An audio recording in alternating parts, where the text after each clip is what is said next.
"Look what we have here, another diversity hire pretending she belongs," Richard Steinberg sneered, grabbing Amara Williams by the shoulder and dragging her toward the auction stage. The billionaire's grip tightened as he forced the priceless Guarneri violin into her hands. "You want equality so badly. Here's your shot, sweetheart. Play something classical for your betters." His cronies erupted in cruel laughter as phones emerged throughout the Metropolitan Arts Center's ballroom. Steinberg leaned closer, his voice a venomous whisper that carried across the silent room. "When you embarrass yourself up there, remember, you asked for this. Your people always do."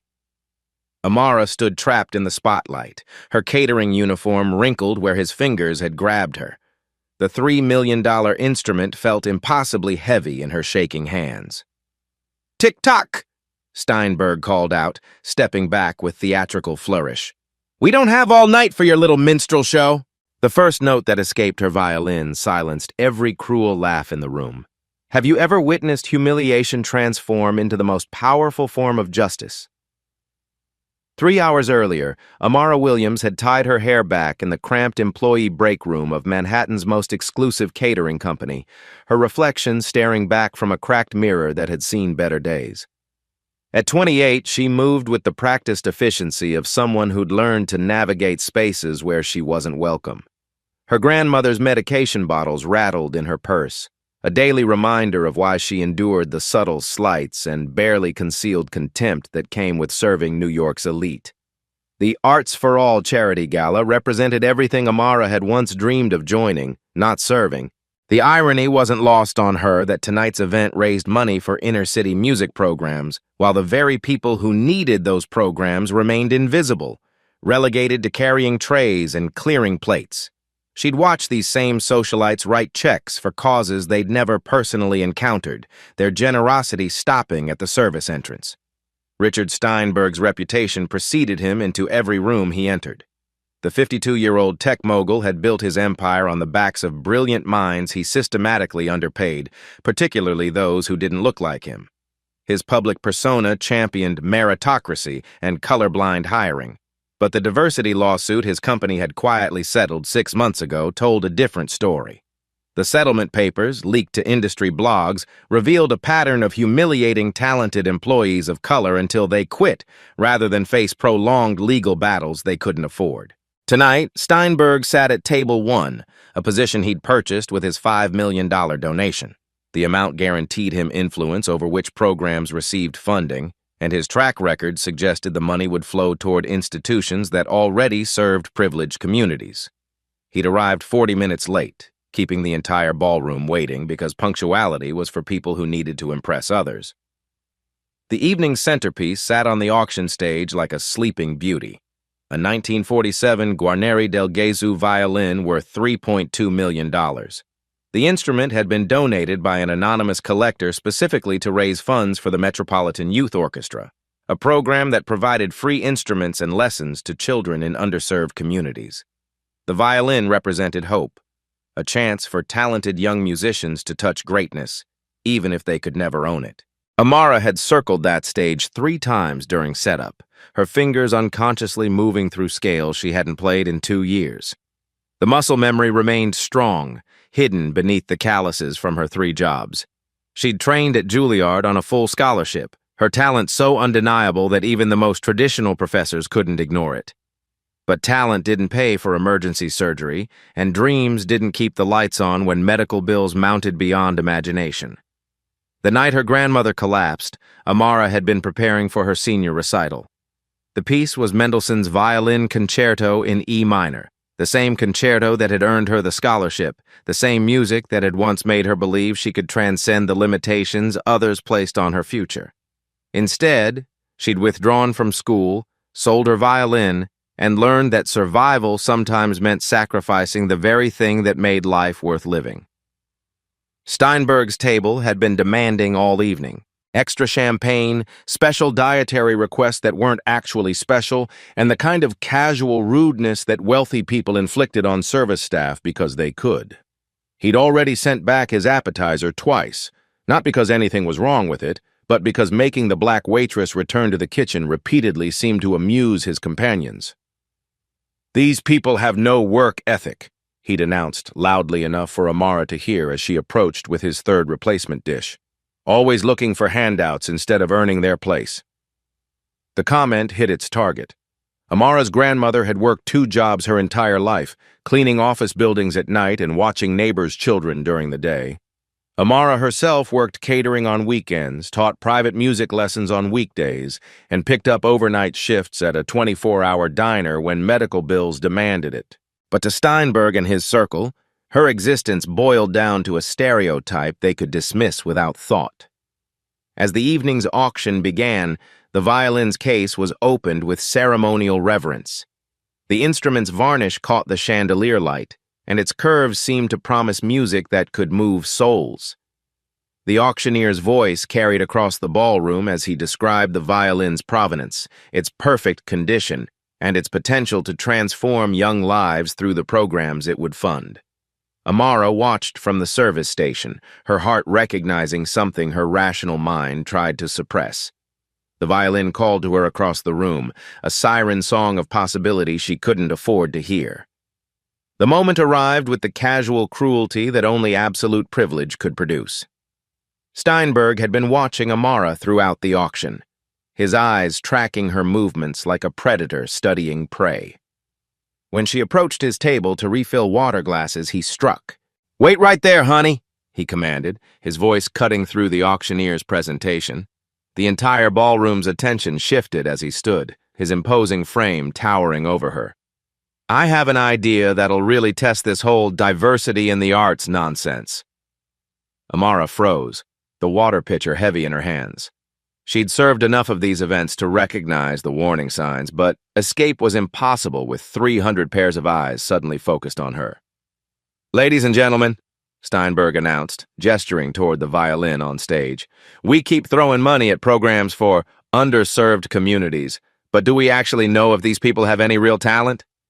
His smile was razor-sharp. "Here's our chance to find out." He grabbed Amara's elbow, his fingers digging into her arm hard enough to leave marks. "Since you're here serving the people who actually contribute to society, why don't you show us what all that diversity training money bought us?" The auction house representative looked mortified. "Mr. Steinberg, the violin isn't—" "I'll double my donation," Steinberg interrupted, his grip tightening on Amara's arm. $10 million if she can play one complete piece without embarrassing herself.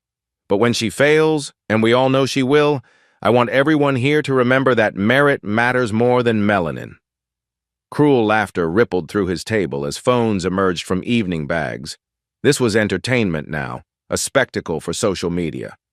Amara felt the familiar weight of being reduced to a symbol, a representative of her entire race forced to prove her worthiness to people who'd already decided her value. "What's it going to be, sweetheart?" Steinberg's voice dripped with false concern. "Are you going to admit you're just here to serve, or are you brave enough to humiliate yourself in front of New York's finest?" The violin waited on stage, $3 million of carved wood and possibility. Amara looked at it, then back at Steinberg's expectant sneer. Her voice, when it came, was steady despite her trembling hands. "I'll play." The walk to the stage felt like a death march through enemy territory. Every step echoed in the sudden silence as Manhattan's elite turned in their chairs, phones already recording what they expected to be a viral humiliation. Amara's heart hammered against her ribs, but her stride remained steady, a defiance born from years of surviving spaces designed to break her spirit. Steinberg followed close behind, his voice a constant stream of poison. "This should be educational for everyone," he announced to the crowd. "Sometimes reality checks are exactly what people need." The auction house representative hovered nervously by the violin case, his face pale with the knowledge that careers could be ruined by whatever happened next.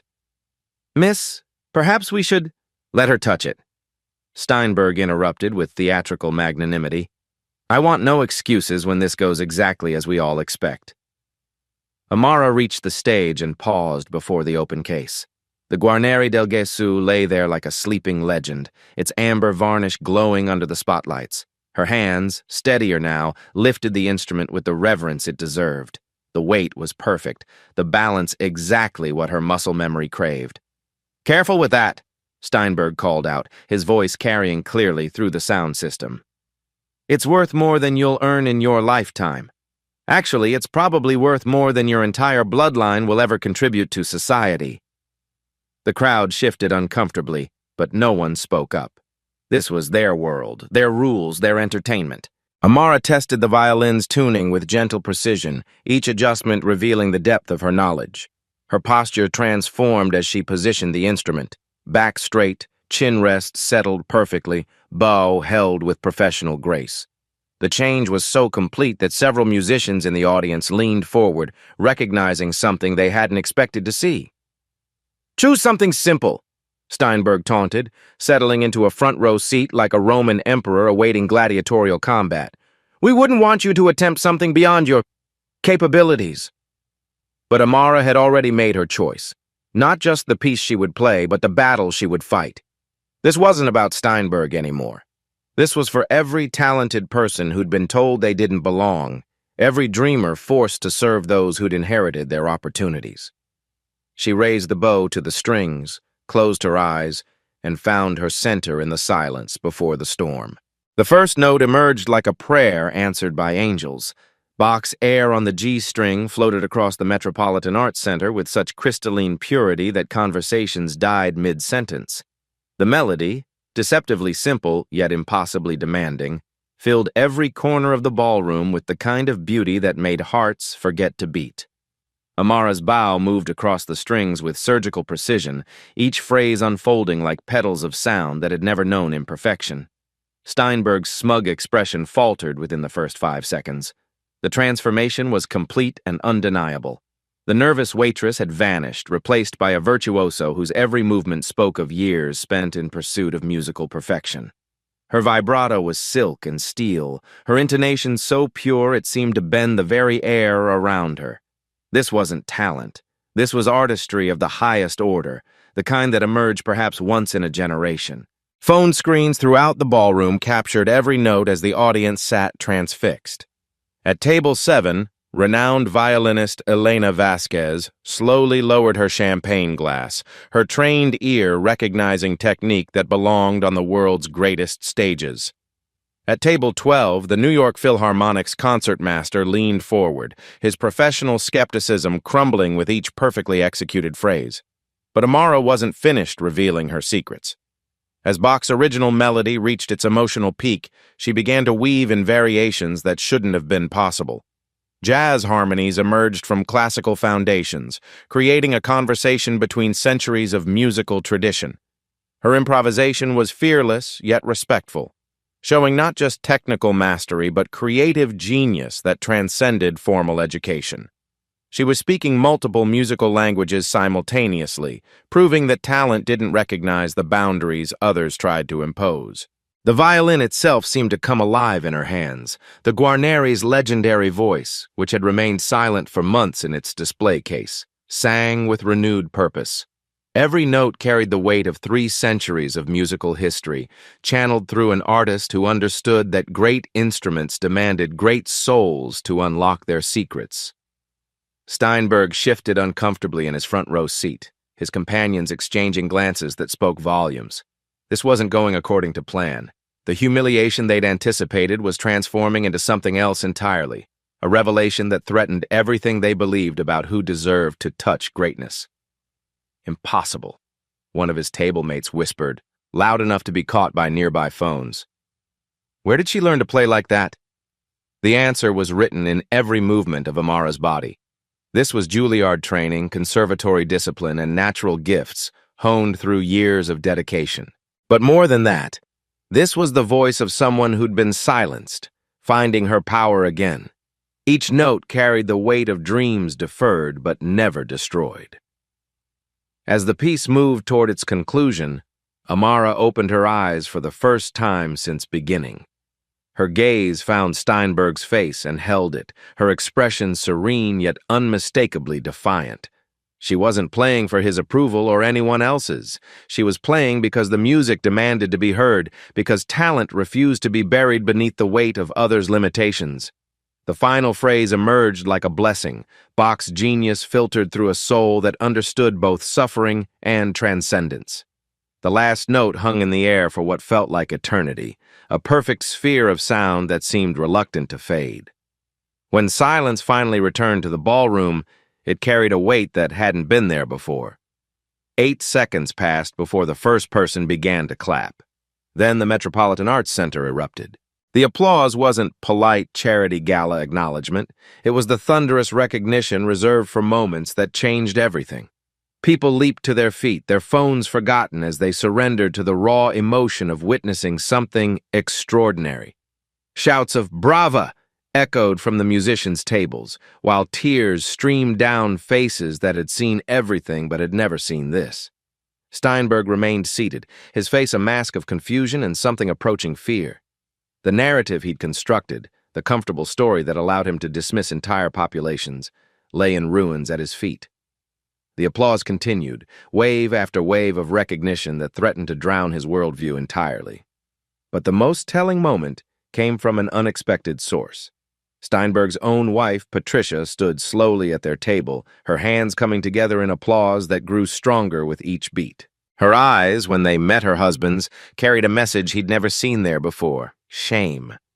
Deep, undeniable shame for the man she'd married and the values she'd allowed him to represent. Social media was already exploding. #Violin Goddess began trending within minutes, accompanied by video clips that would be viewed millions of times before the night was over. Comments poured in from around the world, each one a small rebellion against the assumption that talent belonged to any particular group or class. "Who is she?" dominated the live streams. "This is why representation matters. When prejudice meets perfection." The auction house representative approached cautiously, his earlier nervousness replaced by something approaching awe. Professional musicians were leaving their seats to get closer to the stage, their trained eyes studying Amara's technique, their ears still processing what they'd just witnessed. Elena Vasquez was among them, her face wearing the expression of someone who'd just solved a mystery that had been troubling her for years. She moved through the crowd with purpose, her recognition of Amara's playing style triggering memories she thought she'd filed away forever. But Amara remained on stage, the violin still cradled in her arms like a long-lost friend. The applause washed over her, but her eyes stayed fixed on Steinberg's face. She watched him struggle to process what had just occurred, saw him search desperately for some way to diminish what couldn't be diminished. When he finally stood, his movement cutting through the continued ovation, his voice carried a new edge, one that spoke of a man whose comfortable assumptions had just been obliterated in public. "Very impressive," he said, his tone managing to make the compliment sound like an insult. "Anyone can memorize one piece, but real musicians don't just perform, they create under pressure." The ballroom's energy shifted, the celebration pausing as Steinberg's words registered. He wasn't finished. The humiliation he'd planned to inflict on Amara had backfired spectacularly, but men like Richard Steinberg didn't accept defeat gracefully. They doubled down. "Let's see if you can handle something that actually requires skill," he continued, his voice growing stronger as he found his footing in familiar cruelty. "Something you can't possibly have prepared for." The trap was being reset, but this time, everyone in the room could see it coming. Steinberg's recovery was swift and vicious, like a cornered predator finding new ways to strike.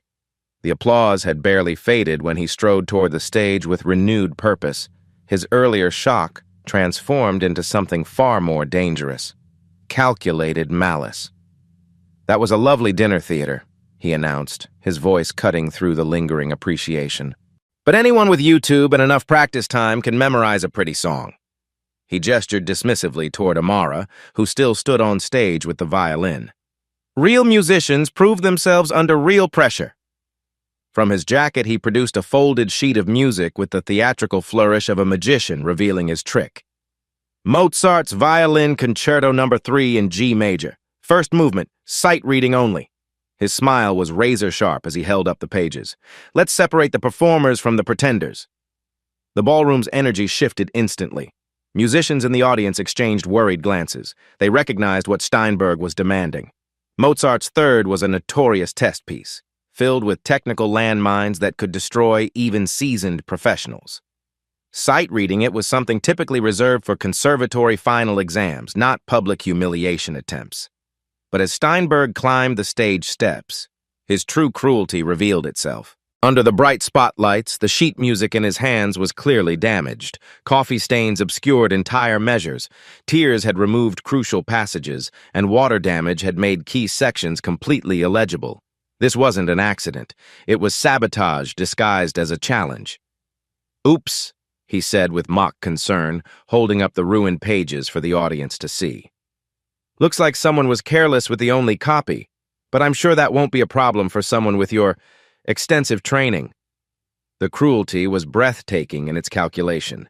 He was demanding perfection while deliberately making it impossible, creating a scenario where failure was guaranteed and humiliation complete. Several audience members shifted uncomfortably, but none spoke up. This was Steinberg's world. His $5 million donation bought him the right to orchestrate whatever sadistic entertainment he chose. Amara studied the damaged sheet music, her face betraying nothing as she absorbed the full scope of his trap. Missing measures, illegible passages, entire sections rendered unreadable. It would be musical suicide to attempt this, professional embarrassment that would follow her for years. The smart play was to decline gracefully, to accept that she'd already proven her point with Bach. Instead, she handed the ruined pages back to him. "I won't need those," she said quietly, her voice carrying clearly through the ballroom's sound system. Steinberg's eyebrows shot up. "Excuse me?" "Mozart's Third Concerto in G major, first movement," Amara replied, adjusting the violin on her shoulder with the confidence of someone who knew exactly what she was about to do. "I'll play it from memory." The declaration sent ripples of disbelief through the audience. Playing Mozart from memory was difficult enough, but announcing it publicly raised the stakes to impossible heights. One missed note, one forgotten passage, and her earlier triumph would be completely erased by this spectacular failure. Steinberg's laugh was genuinely delighted now. How convenient! When you inevitably stumble through a butchered approximation, you can claim the missing sheet music confused you. Very clever. He gestured to the audience like a ringmaster preparing his greatest act. "Ladies and gentlemen, witness the delusions of someone who thinks memorizing pop songs qualifies as classical training. This is what happens when participation trophies meet actual standards." The phones came out again, but this time the energy was different. This wasn't anticipation of beauty, this was anticipation of destruction. Social media was already buzzing with updates. Waitress about to crash and burn trying Mozart. The hashtags were shifting from celebration to spectacle. But something had changed in Amara's posture. The nervous energy that had marked her earlier performance was gone, replaced by something that looked almost like amusement. She closed her eyes and tilted her head slightly, as if listening to music only she could hear. "Before I begin," she said, her voice carrying a new authority that made even Steinberg pause, "I want everyone here to remember something about Mozart. He didn't write music to impress rich people at parties. He wrote it to prove that genius comes from places you'd never expect." The silence that followed was different from before, heavier, more charged. Amara raised her bow, and for just a moment, her eyes found Steinberg's face again. "This one's for every person you've ever underestimated," she said. Then she began to play, and the world shifted on its axis.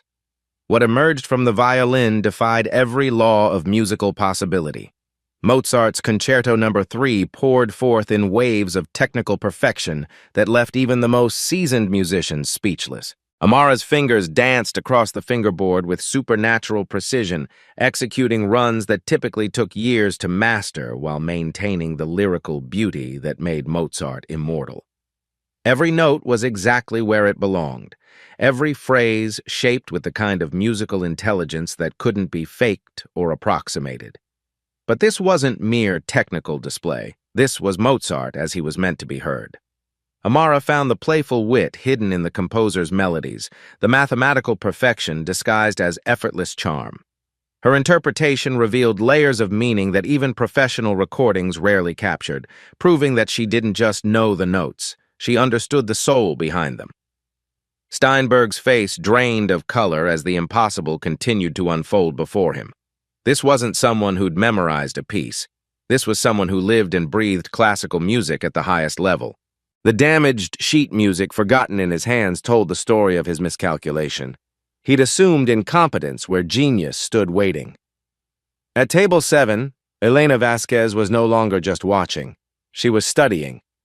Her trained eye caught every subtle detail of Amara's technique, every fingerwork pattern that spoke of world-class training. The recognition in her face grew stronger with each passing measure, pieces of a puzzle falling into place with each perfectly executed passage. The audience was beyond applause now. They sat in stunned silence, afraid that any sound might break the spell being woven around them. Phones recorded frantically, but their owners were too mesmerized to check the screens. This was the kind of performance that people would claim they'd witnessed for the rest of their lives. Social media exploded in real-time wonder. Comments flooded in faster than platforms could process them. This is impossible. Where has she been hiding? I'm crying actual tears. #Violin Queen forever. As the movement reached its triumphant conclusion, Amara's bow swept through the final flourish with authority that belonged on the world's greatest stages. The last note rang pure and true, hanging in the air like a challenge to anyone who'd ever doubted that excellence could emerge from unexpected places. The silence that followed lasted exactly 7 seconds, long enough for everyone present to understand that they'd witnessed something that would change how they saw the world forever. The applause that erupted should have ended everything. Standing ovations swept across the ballroom like wildfire, with even the most skeptical audience members rising to their feet in stunned recognition. But Richard Steinberg wasn't finished. Humiliation had only sharpened his cruelty into something far more dangerous. "Stop!" he bellowed, his voice cutting through the celebration like a chainsaw. "Stop this ridiculous charade right now!" The applause faltered, confusion rippling through the crowd as Steinberg stormed across the stage. His face was flushed red with rage, his carefully maintained composure finally cracking under the weight of his demolished assumptions. "You think I'm stupid?" he snarled, jabbing his finger inches from Amara's face. "You think any of us are stupid? This whole thing was planned from the beginning." He spun to face the audience, his voice rising to a roar. She obviously had this music memorized before tonight. Probably been practicing for weeks, waiting for exactly this moment to pull off her little sob story performance. Murmurs of uncertainty began to spread through the crowd. Steinberg was a master manipulator, and he knew exactly which doubts to plant and how to nurture them into full-blown suspicion. "Look at her!" he commanded, gesturing wildly at Amara. "Look at those hands. Those aren't waitress hands. Those are musician hands. This woman has been lying to all of us, playing some pathetic con game designed to make us feel guilty for our success."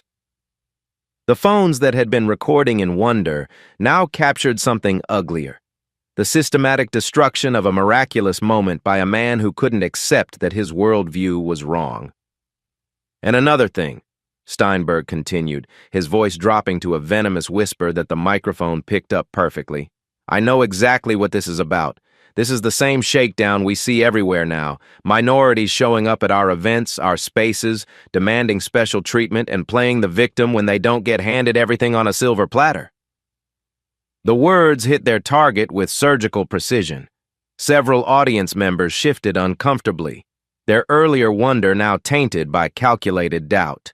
Steinberg was rewriting the narrative in real time, transforming a moment of transcendent beauty into something suspicious and scheming. "You want to know the truth about people like her?" he pressed on, his cruelty reaching new depths. "They're professional victims. They study us, learn our weaknesses, then exploit our guilt for their own gain. This whole performance was designed to make us feel bad about being successful." From the back of the ballroom, Amara's catering manager appeared, his face pale with panic. Marcus Carter had built his business serving New York's elite, and his entire livelihood depended on maintaining their goodwill. Seeing his employee at the center of this explosive confrontation was his worst nightmare realized. "Miss Williams!" Marcus called out, his voice carrying the authority of someone used to crisis management. "Please step away from the instrument and return to work immediately." The words landed like physical blows. Amara stood on stage, still holding the violin, caught between the transcendent moment she'd just created and the brutal reality of her economic vulnerability. One phone call from Steinberg could destroy not just her job, but Marcus's entire business. That's right. Steinberg said, sensing victory. Back to where you belong, and take your little performance art project with you. But his cruelest blow was still coming. He leaned closer to the microphone, ensuring every word would be captured for the viral videos already spreading across social media. You know what the real tragedy is here? He said, his voice dripping with false sympathy. There are probably dozens of actually talented musicians, real musicians from good families with proper training, who will never get opportunities because spots are being handed out to diversity cases like this. The accusation hung in the air like poison gas. He was suggesting that Amara's very presence was theft, that any success she achieved came at the expense of someone more deserving. It was the kind of dog-whistle racism that his crowd understood perfectly, disguised as concern for fairness and merit. Social media began to fracture in real time. The hashtags that had celebrated her moments before now battled with new ones. #DiversityScam, #ProfessionalVictim, #WhereDidSheComeFrom. The beautiful moment was being consumed by the very ugliness it had seemed to transcend. Amara stood frozen, the violin suddenly feeling impossibly heavy in her hands. The choice before her was stark. Retreat now and preserve what little security she had, or fight back and risk losing everything. Steinberg smiled as he watched her struggle, certain that he'd finally found the pressure point that would end this embarrassing episode forever. The silence stretched like a taut wire ready to snap, with Amara trapped between retreat and ruin. Then a voice cut through the toxic air with the authority of someone who'd spent decades commanding the world's greatest concert halls. That's enough. Elena Vasquez rose from table 7 with the fluid grace of a woman accustomed to standing ovations. At 62, she remained one of the most respected violinists alive, her opinion carrying weight that even Steinberg couldn't dismiss. Every eye in the ballroom turned toward her as she began walking toward the stage. I know world-class playing when I hear it, Elena announced, her accented English carrying clearly through the sound system. And what we just witnessed was extraordinary by any standard. Steinberg's confidence faltered as murmurs of recognition rippled through the crowd. Elena Vasquez wasn't some bleeding-heart liberal. She was a musical legend whose endorsement could launch careers or end them with a single word. Furthermore, Elena continued, reaching the stage with measured steps, I know this young woman personally. Amara Williams was one of my students at Juilliard from 2019 to 2022, full scholarship, top 5% of her class. I wrote her recommendation letters myself. The revelation hit the ballroom like a thunderclap.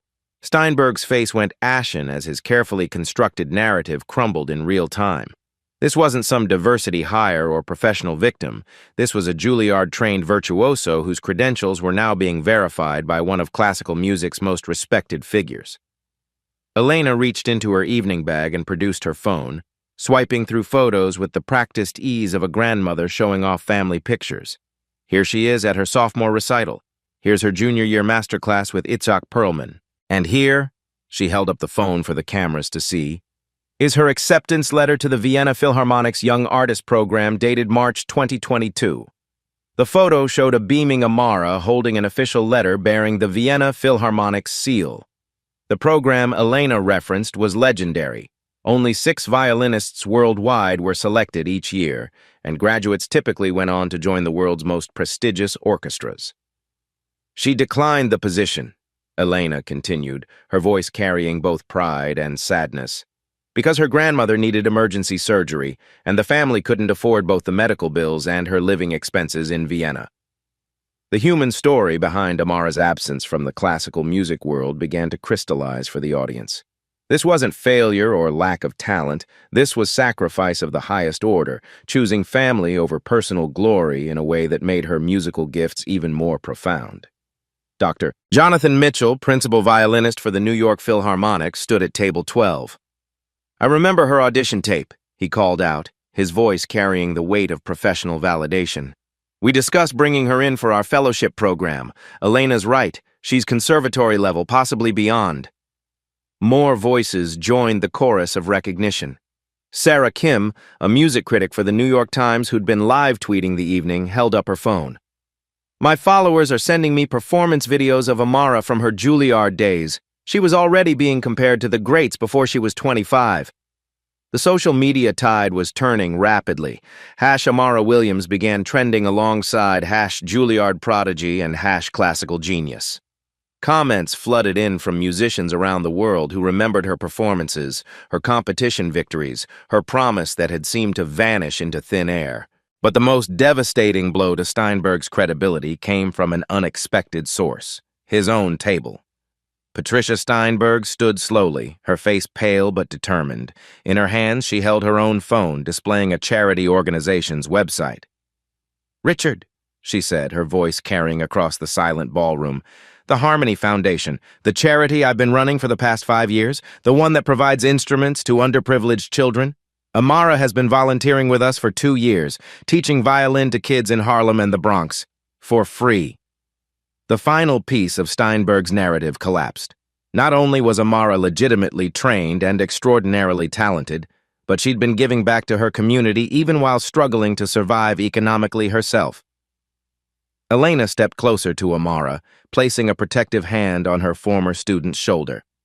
"What you've witnessed tonight isn't a scam or performance art," she declared, her voice ringing with finality. "It's what happens when privilege tries to crush excellence, and excellence refuses to be silenced." The ballroom erupted in applause again, but this time it carried a different energy. Not just appreciation for musical beauty, but recognition of justice being served. Steinberg stood alone on his stage, his empire of assumptions crumbling around him as 300 phones captured his moment of complete defeat. Steinberg's world was collapsing in real time, but cornered predators are most dangerous when they have nothing left to lose. His face cycled through rage, humiliation, and finally settled on something far more sinister: the cold calculation of a man preparing to burn everything down rather than accept defeat. "This is all very touching," he said, his voice dropping to a dangerous whisper that somehow carried more menace than his earlier shouting. "But words are cheap, and stories can be fabricated. If she's really as good as you all claim, then let's put it to the ultimate test." He gestured toward the back of the ballroom where the evening's scheduled entertainment waited, a full chamber orchestra hired for the gala's closing ceremony. 12 world-class musicians sat with their instruments, having watched the entire drama unfold with professional fascination. "Beethoven's Violin Concerto in D major," Steinberg announced, his challenge echoing through the suddenly tense ballroom. "Full orchestral accompaniment. No sheet music, no preparation, no excuses. If she can perform at the level you're all claiming, this should be child's play." The audacity of the demand sent shockwaves through the musical community present. Beethoven's Violin Concerto was considered one of the most technically and emotionally demanding pieces in the classical repertoire.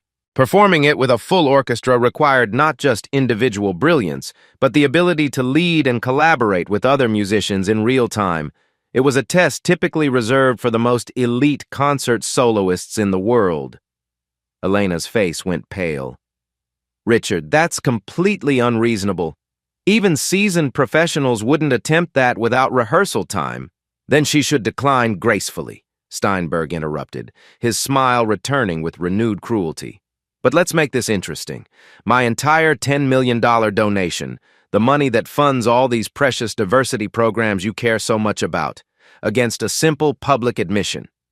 He paused dramatically, ensuring every phone in the room captured his words. "When she fails, and we all know she will, I want everyone here to acknowledge that merit-based selection is the only fair way forward. No more diversity quotas, no more special programs, no more handouts disguised as opportunities. The stakes couldn't have been higher. $10 million would fund music education programs for thousands of underprivileged children for years to come. But accepting the challenge meant risking not just personal humiliation, but providing Steinberg with a propaganda victory that could damage diversity initiatives across the entire cultural landscape. "And if she succeeds?" Elena demanded, her protective instincts fully engaged. Steinberg's laugh was genuinely amused. "If she can perform Beethoven's concerto flawlessly with full orchestra, with no rehearsal and no preparation, then I'll not only honor my donation, I'll double it to $20 million, and I'll personally fund a scholarship program in her name." The ballroom buzzed with electric tension. Social media exploded as the challenge spread beyond the gala to millions of viewers worldwide. Beethoven Challenge began trending instantly, with musicians, critics, and casual observers weighing in on whether such a performance was even humanly possible under these conditions. But the most telling reaction came from the orchestra itself. The musicians began preparing their instruments without being asked, their professional excitement overriding any concerns about the social dynamics at play. This was the kind of musical moment that performers lived for, the chance to witness or participate in something potentially legendary. Conductor Margaret Carter approached the stage, her expression mixing professional concern with irrepressible curiosity. "Miss Williams," she said carefully, "performing Beethoven's concerto without rehearsal is, well, it's unprecedented. Even if you know the piece perfectly, coordinating with a full orchestra requires—" "I understand the risks," Amara interrupted quietly, her voice carrying a new authority that made everyone listen more carefully. "But he's not really challenging me to play Beethoven.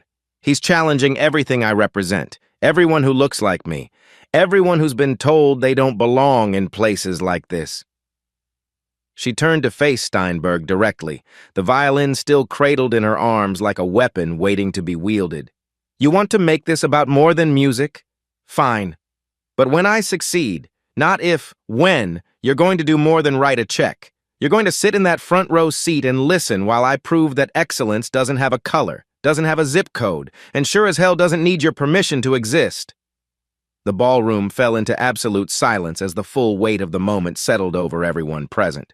This wasn't just a musical performance anymore. It was a referendum on justice, on merit, on the very nature of who deserved to be heard. Steinberg's smile widened, certain he'd finally created an impossible scenario. "Then let's make history," he said, settling into his front row seat like an emperor awaiting the fall of Rome. Amara raised her violin, nodded to Conductor Carter, and prepared to prove that sometimes the most powerful revolutions begin with a single, perfect note. What followed transcended every definition of musical performance and entered the realm of pure magic. The opening orchestral introduction began with the kind of precision that only world-class musicians could deliver, but when Amara's violin joined the conversation, something extraordinary happened. She didn't just play with the orchestra, she transformed them into an extension of her artistic vision. Every phrase she shaped influenced their dynamics.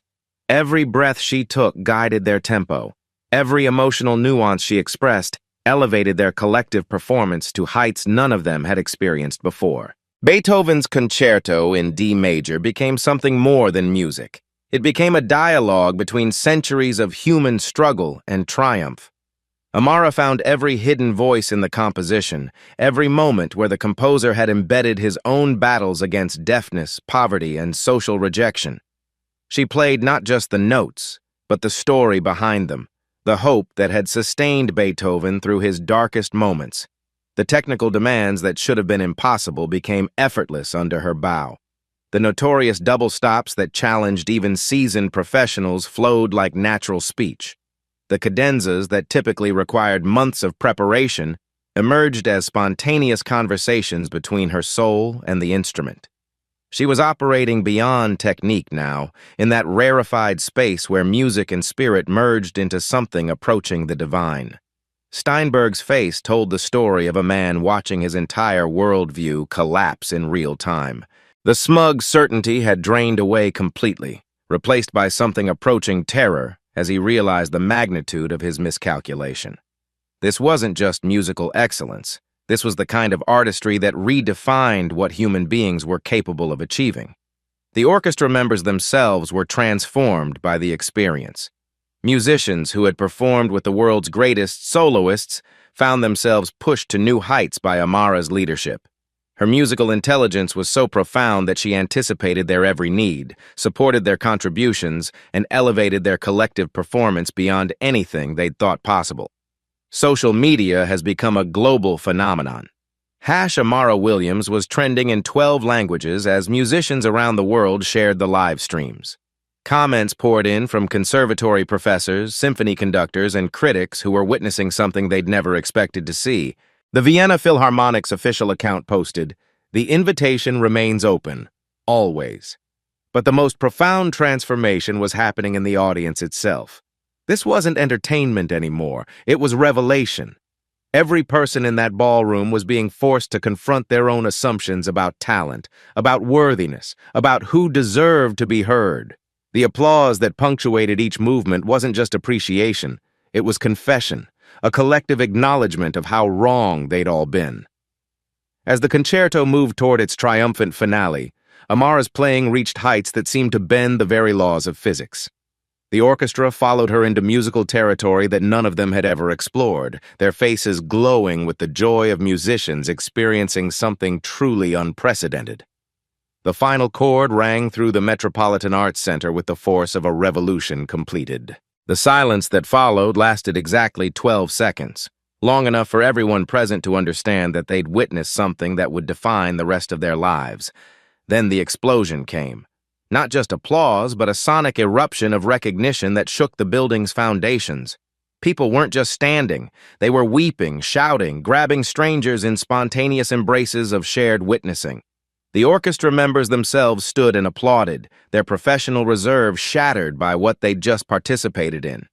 Steinberg sat frozen in his front row seat, his face a mask of defeat so complete it bordered on the existential.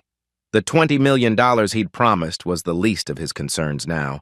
His entire identity had been obliterated by 90 minutes of musical perfection. Elena Vasquez was openly crying as she climbed onto the stage, embracing her former student with the fierce pride of a mentor watching the prophecy fulfilled. "The scholarship offer still stands," she whispered. "Vienna, Berlin, London, anywhere you want to go. The world is ready for you now." But the most powerful moment came when Patricia Steinberg approached her husband's seat. In her hands, she carried divorce papers that she'd apparently been contemplating for months. "I can't be married to someone who would try to destroy something so beautiful," she said quietly, her words captured by nearby phones. "This ends tonight, Richard. All of it." The transformation was complete.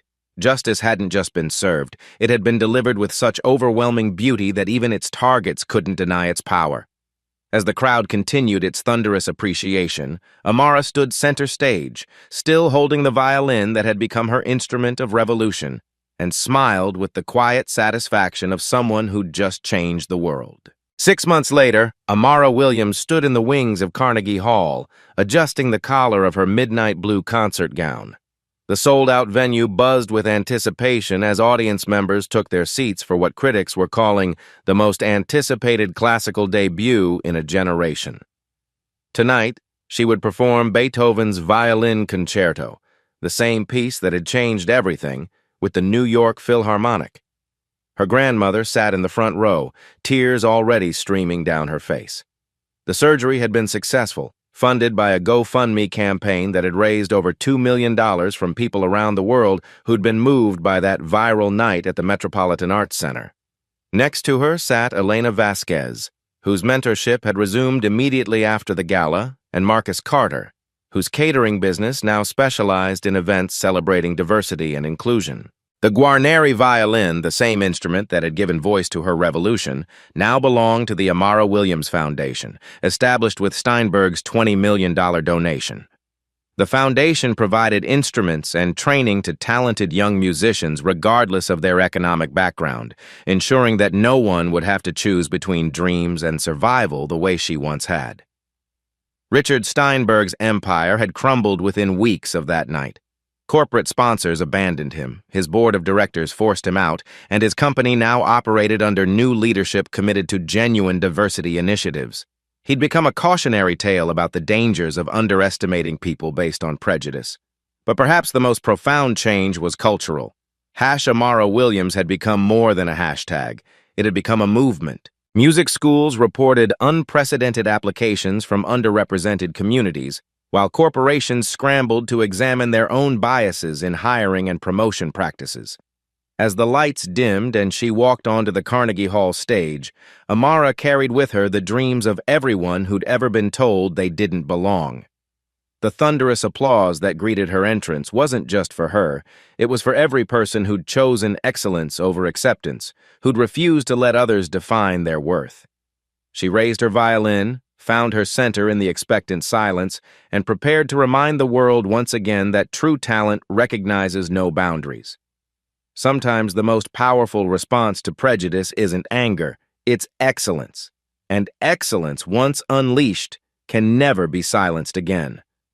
What would you have played in Amara's position? Share your thoughts below, and if this story moved you, pass it on to someone who needs to remember that their talents matter. Subscribe for more stories of everyday heroes who change the world, one note at a time.